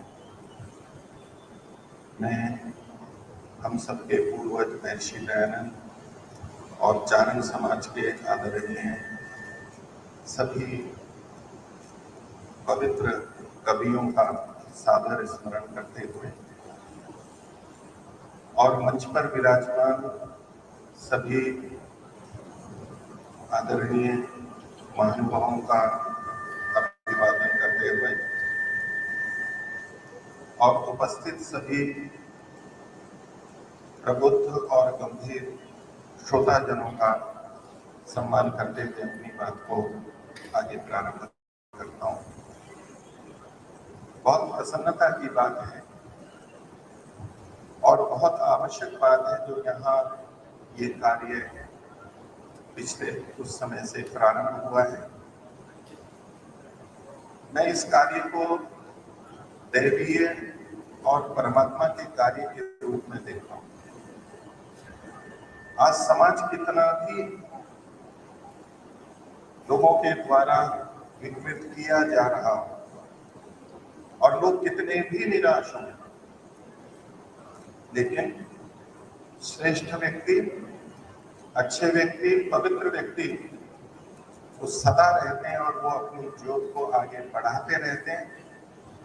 और इस ज्योत को यहाँ बढ़ते हुए देख रहे हैं, जैसे कि माननीय देवल साहब ने कहा कि जो तीसरी क्रांति है ये उसका प्रारंभ प्रतीत होता है। और उसकी नींव में जो ये लोग बैठे हैं यहाँ पर, जो कि मुझे निस्वार्थ सेवा करते हुए दिखाई देते हैं, कोई व्यक्तिगत स्वार्थ नहीं, लगे हैं। और ये उसी परंपरा को द्योतित करता है जो कि हमारे पूर्वज कवि लोग थे। ये वही परंपरा है और उनके बीच आज भी विद्यमान है और वो आगे बढ़ेंगे, ऐसी मुझे बहुत आशा है। और हम सबको आशान्वित रहना चाहिए। बहुत सारी बातें कवियों की बताई गई और महर्षि दयानंद के जो कुछ निर्देश थे जो हमें उनके ग्रंथों में अभी भी पढ़ने को मिलते हैं। महर्षि दयानंद ने सत्यार्थ प्रकाश का नाम ही सत्य से रखा और उन्होंने भूमिका में एक बात रखी कि मनुष्य का आत्मा सत्य और असत्य का जानने वाला है। कोई भी मनुष्य का भले ही आज कितने भी असत्य में छुटे हुए हों, लेकिन जानने की सामर्थ्य तो सब है। मनुष्य शरीर में जो भी आत्मा है वो सत्य और असत्य को जानने वाला है। हाँ, अपने हट दुराग्रह या स्वार्थ के कारण से असत्य में छुप जाता है, लेकिन जो हट दुराग्रह और स्वार्थ से युक्त नहीं है वो सत्य को ही ग्रहण करेगा, वो कहीं जा ही नहीं सकता। और ऐसे अनेक व्यक्तियों के द्वारा जो अभियान प्रारंभ किया गया है बड़ी आशा के साथ, ये केवल महापुरुषों के ही वचन नहीं है। वेद मंत्र ही याद आता है जिसमें कि परमात्मा ने मनुष्यों के हृदय में सत्य के प्रति श्रद्धा पैदा की है। दृष्ट्वा रूपे व्याघ्रो सत्यान्विते प्रजापति, प्रजापति और परमात्मा, ये वेद मंत्र है। सत्य और अनृत को दो अलग अलग भागों में बांटा। सत्य सत्य दिखेगा और असत्य असत्य दिखेगा। कितना भी असत्य को और घट लो वो असत्य तो दिख जाएगा, और सत्य को कितना भी छुपा लो सत्य तो दिखेगा। दृष्ट्वा रूपे व्याघ्रो सत्यान्विते प्रजापति, सत्य श्रद्धाम आधार। परमात्मा ने हमारे अंदर सत्य के प्रति श्रद्धा रख रखी और असत्य अश्रद्धाम प्रजापति, और असत्य के प्रति झूठ के प्रति अश्रद्धा हमारे अंदर घर रख रही है। परमात्मा का सब मनुष्यों के प्रति वरदान है। तो हर मनुष्य किसी भी देश जाति आयु का हो सत्य की तरफ जा सकता है, सत्य की तरफ अवश्य जा सकता है। और जब सत्य को जगाने वाले लोग जुड़ जाते हैं तो सत्य तो फैलने ही वाला है। एक भी बहुत सारी चोटियों को चलाता है। जो हमारे माननीय कवि हैं, महर्षि दयानंद ने मनीषी नाम दिया। जब मैं यहाँ ये सुन रहा था, पहले भी विचार था, माननीय लखावत जी से भी विचार था, तो मेरे को एक वेद मंत्र याद आ। यजुर्वेद के 40वें अध्याय में परमपिता परमात्मा के गुणों का वर्णन किया गया है। सपर्यगा शुक्रमकायम अप्रणम अस्नाविरम शुद्धम अपात विद्धम कबीर मनीषी परिभू स्वयं याथा तथ्यतो व्यतदात शाश्वती अर्थात व्यतदात शाश्वती समाप्त। यहाँ एक शब्द कवि आया है, वो परमात्मा का वर्णन है, लेकिन जो भी परमात्मा के गुणों को धारण करता है उनको उन्हीं नामों से हमारे समाज में कहा जाता है। वो देवीय गुण होते हैं। कवि का मतलब होता है जो क्रांत दृष्टा होता है, जो दूर तक की देख लेता है। जहां सामान्य व्यक्ति नहीं देख सकता वहां वो देख सकता है। ये कवि की पहचान है। तो परमात्मा क्रांत दृष्टा है, और जिस आत्मा ने अपने अंदर क्रांत दृष्टा को जगाया है और क्रांत दृष्टा बनाया वो कवि बन गया। और कवि से अगला विशेषण परमात्मा का वहां पर मनीषी कहा गया।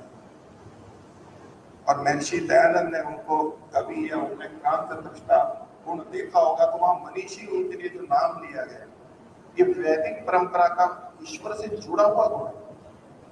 हम इसीलिए तो अच्छे लोगों को कहते हैं कि परमात्मा का अवतार है, अर्थात परमात्मा के गुण उनके अंदर आ जाए तो बस वो महान बनते।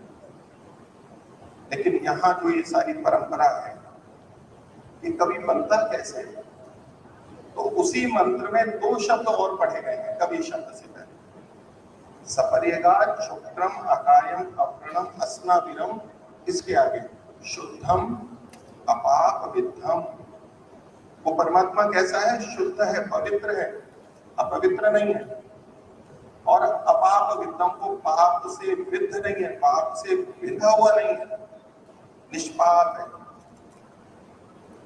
तो जो कवि वो होता है जो अंदर से शुद्ध होता है और जो पाप से विद्ध नहीं होता है, विद्धता नहीं है, वो कवि बनता है और वो ही मनीषी बनता है। और जो मनीषी बनता है उसकी भाषा फिर कुछ अलग होती है। कहने वाले कह सकते हैं कि अपने आप को क्या समझते हैं, सबको गलत समझते हैं, अपनी ही बात, मेरी ही बात सही है तो उसको दुराग्रही कहते हैं। लेकिन दुराग्रह और सत्याग्रह में बहुत अंतर है। आग्रह अपने आप में बुरी बात नहीं है, सत्य का आग्रह तो होना ही चाहिए। अभी बात पीछे बताई जा रही थी, आगे मैं ठीक हूं, मैं जो हूं मैं हूं, कोई परवाह नहीं है। ये भाषा हम कोई व्यक्ति बोले मैं हूं जैसा हूं, आप कुछ भी कर लो, मेरे को कोई परवाह नहीं है, ये भाषा हम सामान्यतया देखेंगे तो किस तरह की भाषा है? धार्मिक की भाषा है या अधार्मिक की भाषा है? कहते हैं ये गर्वीले व्यक्ति की भाषा, ये घमंडी की भाषा है। मैं हूं जो हूं, आपको क्या लेना देना? लेकिन समाज में 2 छोर होते हैं, एक निचला छोर होता है, एक ऊपर का छोर भी होता है। उन दोनों के शब्द एक जैसे हो जाते हैं। हम किसी मूर्ख को भी पागल बोलते हैं और जो ये दीवाने होते हैं ऐसे कवि लोग, उनको भी पागल ही कहा जाता है। वो भी पागल होते हैं लेकिन वो पागलपन अलग होता है। अमूल्य वस्तु 2 तरह की होती है, एक वो होती है जिसका कि कुछ भी मूल्य नहीं है, लेकिन एक अमूल्य वो भी वस्तु होती है कि जिसकी कोई कीमत ही नहीं लगा सकता, जिसका कोई मूल्य होता ही नहीं है। ये 2 छोर होते हैं। शब्द कुछ है, अगर कोई कवि ये कहता है कि मैं हूं जो हूं, ये घमंड की भाषा नहीं है, ये पवित्र आत्मा के अंदर से निकली हुई बात है जो कि उसके आत्मविश्वास के कारण से होती है। ये वो व्यक्ति होते हैं जो आत्मग्लानि में नहीं होते हैं, अपने आप से मुंह नहीं छिपाते, उनका अंतःकरण इतना पवित्र होता है, वो ऐसी भाषा बोल सकते हैं बिना गर्व के। यजुर्वेद का एक मंत्र आता है, उसका एक भाग है, इसको पढ़ना था। देखो वेद में कैसी भाषा है। वेद कहता है कि यह एव अस्मि सो अस्मि। एक व्यक्ति कहता है यह एव अस्मि, जो मैं हूं, सो अस्मि, वो हूं, जो मैं हूं वो हूं। अब ये एक तरफ कोई घमंड की भाषा है जो कवि के मुंह से निकल रही है, लेकिन ये आत्मविश्वास और पवित्र आत्माओं के अंदर से निकली हुई बात है। ये भेद हमें करना होगा। जो हमारे महानुभाव हैं, आदरणीय हैं, जिस भावना से वो चले, ये जो व्यक्ति है, व्यक्ति भी पूजनीय होता है, लेकिन वो पूजनीय क्यों है? क्योंकि उनके अंदर ये गुण थे और उनकी विचारधारा यदि आगे बढ़ेगी तो उनके उन गुणों के आधार पर ही बढ़ेगी। अनेक बार व्यक्ति इतना प्रमुख हो जाता है कि वो ही पूज्य हो जाता है और वो व्यक्ति ही बस पूजा के योग्य हो जाता है। वो पूजनीय है, आदरणीय है, लेकिन यदि उनके पीछे चलने वाले जब उन्हीं को पूज्य मान लेते हैं व्यक्ति को, तो जिस कारण से वो पूज्य, वो चीजें धूमिल हो जाती हैं। और यही कारण था कि भारत इतने समय इतनी समृद्ध परंपरा वाला, इतनी ज्ञानवान परंपरा वाला, वेद से युक्त ऋषियों वाली परंपरा, दुनिया में कहीं ऐसी परंपरा नहीं। उस परंपरा वाला होते हुए कितना पद दलित रहा, इतना गुलाम रहा, इतना अपमानित हुआ, सामान्य बात नहीं। महर्षि दयानंद ने और इन कवियों ने परतंत्रता के पीछे सामाजिक कुरीतियों को आधार के रूप में समझा। ये हमारी दुर्बलता थी, ये हमारी संस्कृति की दुर्बलता नहीं थी, ये हमारे ऋषि मुनियों की या वेदों या शास्त्रों की दुर्बलता नहीं थी, ये हमारी दुर्बलता थी। लेकिन आज ये समाज करवट ले रहा है और हम सब उस इतिहास के साथ में, ये छोटा क्षण नहीं है, हाथ तो चल रहा है। जगह जगह ऐसे अच्छे कार्य हो रहे हैं जैसे कि यहाँ पर भी हो रहे हैं, और इन्हीं से ये समाज सुधरेगा, यही आगे बढ़ेंगे, प्रेरणा के स्रोत बनेंगे। परमपिता परमात्मा के गुणों में श्लोक आता है, छोटा उपनिषद का वचन आता है कि सत्यम ज्ञानम अनंतम ब्रह्म। ब्रह्म कैसा होता है? सत्यम ज्ञानम अनंतम ब्रह्म, तो सत्य। और दूसरा है ज्ञान। महर्षि दयानंद ने दोनों का आग्रह किया और हमारे माननीय कवियों ने भी दोनों का आग्रह किया। महर्षि दयानंद ने अध्ययन पे तो जोर दिया, उन्होंने सत्यार्थ प्रकाश में एक बात लिखी जो हमारी प्राचीन परंपरा वाली है कि जो माता पिता बच्चों को नहीं पढ़ाते वो बच्चों के शत्रु हैं। माता शत्रु पिता बैरी, ये न बालो न पाठित। और उन्होंने यहाँ तक कहा कि जो माता पिता बच्चों को नहीं पढ़ाते वो राजा के द्वारा दंडनीय है, छोड़ने योग्य नहीं है, वो दंड के योग्य है। क्योंकि ईश्वरीय व्यवस्था में हर माता पिता का ये कर्तव्य है, तो अपने बच्चों को अच्छे संस्कार दे, उनको शिक्षित करे। नहीं देता है तो वो माता पिता राजा के द्वारा दंडनीय, ये वेद का आदेश है। इसलिए और उनकी प्रेरणा से आज वैसे शिक्षा बहुत चल रही है, लेकिन सब जगह वो शिक्षा हो जो हमारे मान्यवर कवि लोग चाहते थे। शिक्षा का एक अलग अर्थ भी होता है, उसमें दो बातें तो अवश्य होंगी, उसमें सत्य अवश्य होना चाहिए, उसमें ज्ञान अवश्य होना चाहिए, उसमें ईश्वर भक्ति और उसमें राष्ट्र भक्ति भी होनी चाहिए। महर्षि दयानंद की दो भक्तियां हैं मुख्य, एक ईश्वर की भक्ति और दूसरी है राष्ट्र की भक्ति।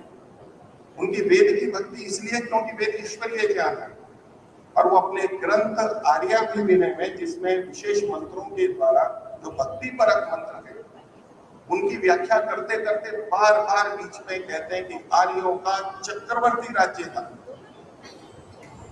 और फिर प्रभु कृपा करो हमारे देश का चक्रवर्ती राज्य। वो राज्य केवल शोषण के लिए नहीं, श्रेष्ठता के लिए, क्योंकि श्रेष्ठता का बिल्कुल यहीं से निकलेगा, इसी भारत से निकलेगा, इसी वैदिक परंपरा से निकलेगा, दूसरे उस स्तर पे है ही नहीं। ये कामनाएं उन्होंने वहां पर व्यक्त की, और उसके कारण से बहुत शिक्षा और ये सब चीजें हमारे समाज में प्रचलित हुई।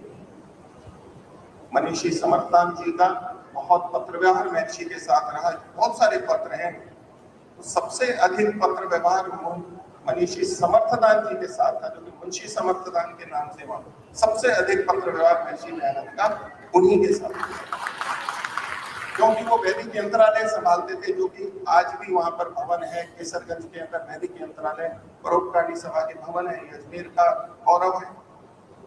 महर्षि दयानंद ने अपनी मृत्यु के लिए ये स्थान चुना, जहर तो जोधपुर में दिया गया था, आगू होते हुए वो यहाँ आए और यहाँ विनायक होते जो कि आगरा गेट पे है, वहां उनका अंतिम समय गुजरा, और उनकी राख ऋषि उद्यान में बिखेरी गई, जो कि शाहपुराधीश के द्वारा दी गई जमीन है। और परोपकारी सभा उनकी उत्तराधिकारिणी सभा है, जिसमें हमारी इस परंपरा के बहुत लोग उसके सदस्य रहे। श्याम जी कृष्ण वर्मा भी उसके इस परोपकारी सभा के सदस्य रहे। महाराणा सज्जन सिंह जी जो तो पहले थे, और भी बहुत सारे रहे। चौधरी चरण सिंह जी भी इस परोपकारी सभा के सदस्य रहे। परोपकारी सभा बहुत इस बात को लेकर के आह्लादित थे कि ये कार्य यहाँ पर शुरू किया माननीय ओंकार जी से तो बात हुई, और जो वो चाहते हैं, हम बहुत आशा करते हैं कि हम दोनों मिलकर के, दोनों संस्थाएं करें और कुछ अच्छे व्यक्ति मिलके इन कवियों का भी, श्रेष्ठ बातों का प्रचार प्रसार हो और हमारा ये भारत देश ऊंचा उठे। अभी अगले सप्ताह में ही परोपकारी सभा की अंतरंग की कार्यकारिणी की बैठक है, उसमें ये विषय मैं बहुत अच्छे से रखूंगा ही। और माननीय देवल जी ने भी जो एक गोष्ठी की बात रखी है, महर्षि दयानंद के 200 साल, उनके जन्म के 200 साल पूरे हो रहे हैं और विभिन्न जगह आयोजन हो रहे हैं, प्रोक्तानी सभा के द्वारा भी अगले वर्ष यानी 2024 में 18 से 20 अक्टूबर तक 4 दिन का अंतर्राष्ट्रीय महासम्मेलन आयोजित करने का निश्चय हो चुका है। और मुझे पूरी आशा है, जब से ये निर्णय हुआ है, अब से बातचीत हुई है, पिछले ऋषि मेले में आप सादर आमंत्रित भी थे और आपने अपना 1-1.5 घंटे का वक्तव्य रखा था कि उसमें एक बड़ा भाग अर्थात कोई ना कोई सत्र, एक बड़ा समय इसी विषय के ऊपर रहे। और मैं अपनी तरफ से मंत्री के नाते, प्रोक्तानी सभा के मंत्री के नाते कार्यकारिणी में ये विषय रखूंगा अभी 18 तारीख को, और आशा करता हूं कि ये पारित होगा और जो हमारा कार्यक्रम बनेगा उसमें आप लोग भी सादर आमंत्रित रहेंगे और इस विषय के आप लोग अधिकृत वक्ता हैं और वो सादर आमंत्रित होंगे और ये विषय वहां पर रहेगा और अंतर्राष्ट्रीय स्तर पर ये होगा। और इस विषय में जो गोष्ठी की बात है, वो गोष्ठी भी यदि हम मिलकर के आयोजित करते हैं वो अवश्य होनी चाहिए, क्योंकि ये बहुत सारे विषय हैं जो कि विद्वानों के बीच में होते हैं और तो आगे बढ़ते हैं। उसके लिए भी मैं अपनी तरफ से पूरा प्रयास करूंगा। और ये जो हमारे महापुरुष हैं, इनको किसी तरह की चिंता नहीं होती थी। महर्षि दयानंद ने एक बात की थी, वो कह के मैं अपनी इस बात समाप्त करता हूँ। हम तो समाज सामान्य व्यक्ति जब जीते हैं तो अपने सांसारिक सुखों के अंदर जीते हैं। हमें लगता है कि ये सब छोड़ के पैसा भी दे देते हैं, बच्चों को दे दिया, बलिदान कर दिया। महर्षि दयानंद ने सत्याग्रह प्रकाश में एक बात लिखी है कि ज्ञान का सुख, ज्ञान का, विद्या का सुख संसार के सुख से 1000 गुना अधिक होता है, अर्थात बहुत अधिक होता है। हम संसार के सुखों में जीते हैं, उसी को सब कुछ समझते हैं, तो हमारी जो स्थिति बनती है वो बनती है। मनुष्य का आत्मा, मनुष्य 2 ही चीजों पे प्रभावित होता है, या तो सुख से अधिक प्रभावित होगा या ज्ञान से अधिक प्रभावित होगा। तो ये कविवर लोग जो होते हैं, ये संसार के सुख जैसे कि कुछ छूटे नहीं, ये कहीं ऊपर उठ जाते हैं, जैसे कोई मनुष्य नहीं रहे, कोई देव बन गए। ये ज्ञान के आनंद में विचरित करते हैं, ये पवित्रता के आनंद में विचरित करते हैं। हम भी जो यहाँ बैठे हैं, इतनी देर से बैठे, मैं आशा करता हूँ कि किसी के अंदर कुछ सात्विकता है तो ऐसे कार्यक्रमों में आया और बैठा है, और अंदर कुछ पवित्रता का भाव है, पिछले संस्कार आगे बढ़ाने के संकल्प है, कुछ इच्छा है, कुछ तड़प है। तो ऐसे तो दिए से दिए, जब अच्छे दिए होते हैं तो उसको जलाने में कोई देर नहीं लगती है, केवल एक मृदु संस्पर्श चाहिए, वो दीपक तो जल जाता है। और न जाने कितनों को जलाए। हृदय में तड़पन आ चुकी है, आ रही है, और वो तड़प आगे बढ़ेगी, सब श्रेष्ठ बने हमारा देश और पूरा विश्व। भारत का जो साम्राज्य है वो इसलिए नहीं है कि वो केवल दिखाने या ऐश्वर्य की प्राप्ति या शोषण के लिए हो, कि पूरे विश्व को एक बनाने के लिए, श्रेष्ठ बनाने के लिए। मैं इस कार्य के लिए बहुत बहुत अभिनंदन करता हूँ, जो भी यहाँ पर लोग लगे हैं, और धन्यवाद देता हूँ मेरे को इस अवसर पर आमंत्रित किया। और आप सबको धन्यवाद, आप लोगों ने ध्यान से इसको सुना, और आगे आशा रखता हूँ कि आप लोग देखेंगे प्रोक्तानी सभा और चारण शोध संस्थान, या तो जो भी आपके संस्थान है, वो मिल करके, जो आप कह रहे थे कि कंधे से कंधा मिला करके चले, उसमें आगे बढ़ेंगे। जो पांडुलिपियों का आपने कहा, वो पांडुलिपियां उनमें से जो भी है वहां पर सुरक्षित है, उनके हमने सारा डिजिटल भी कर लिया है, यानी PDF और वो JPG की फाइल सबकी बना दी है, और उसमें से बहुत सारे को अभी हमने छापने के लिए प्रक्रिया कर दी है, ताकि वो भी हार्ड कॉपी भी आगे के लिए रहे, कंप्यूटर में है। और मैं आशा करता हूँ कि प्रोक्तानी सभा उस साहित्य को, जो भी अभी जनता के सामने नहीं है, ऐसे पत्र जो हमारे लिए प्रेरणादायक हो सके, वो आ सकेंगे, और हम उसका और आगे जनता के लिए अच्छा उपयोग कर सकेंगे। बहुत बहुत